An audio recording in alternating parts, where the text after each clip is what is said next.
নির্বাচিত সরকার দায়িত্ব নেওয়ার পর থেকে বাংলাদেশের একটি ভঙ্গুর অর্থনীতি থেকে স্থিতিশীলতার দিকে নিয়ে যাওয়া, পরবর্তীতে ইকোনমি যাতে টেক অফ করতে পারে সেই জায়গায় যাওয়ার জন্য অনেকগুলো পদক্ষেপের মধ্যে একটি পদক্ষেপ হচ্ছে যে বাংলাদেশের অর্থনীতিকে চাঙ্গা করা এবং বাংলাদেশের অর্থনীতিকে চাঙ্গা করে জনগণের কর্মসংস্থান সৃষ্টি করা, আমাদের রপ্তানি বাড়ানো, আমাদের শিল্পায়ন বাড়ানো এবং ব্যবসার জন্য একটি পরিবেশ সৃষ্টি করা, যাতে করে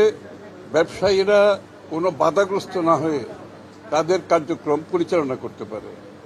এজন্য আমরা ইজ অফ ডুইং বিজনেস, ব্যবসাকে সহজ করার জন্য যে বিগত দিনে যে সমস্যাগুলো তৈরি হয়েছে,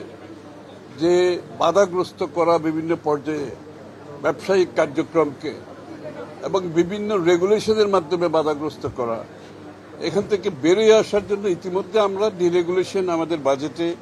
সরকারের পক্ষ থেকে বলা হয়েছে এবং ডিরেগুলেশনকে আরও কার্যকর করার জন্য, এটাকে বাস্তবায়ন করার জন্য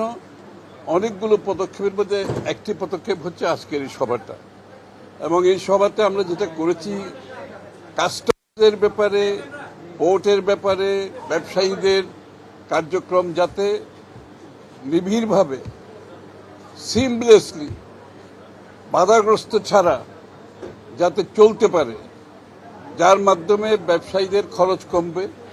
আমাদের সাধারণ মানুষের যে দ্রব্যমূল্য, উচ্চ দ্রব্যমূল্য, এর অনেকটা কারণ হচ্ছে পোর্টে এক্সট্রা অতিরিক্ত খরচ হয়, কাস্টমসের দীর্ঘসূত্রিতার বিষয়টা বারবার উঠে এসেছে। এই জন্য আজকে এমবিআর চেয়ারম্যান সাহেব আসছেন, পোর্টের চেয়ারম্যান সাহেব আছেন,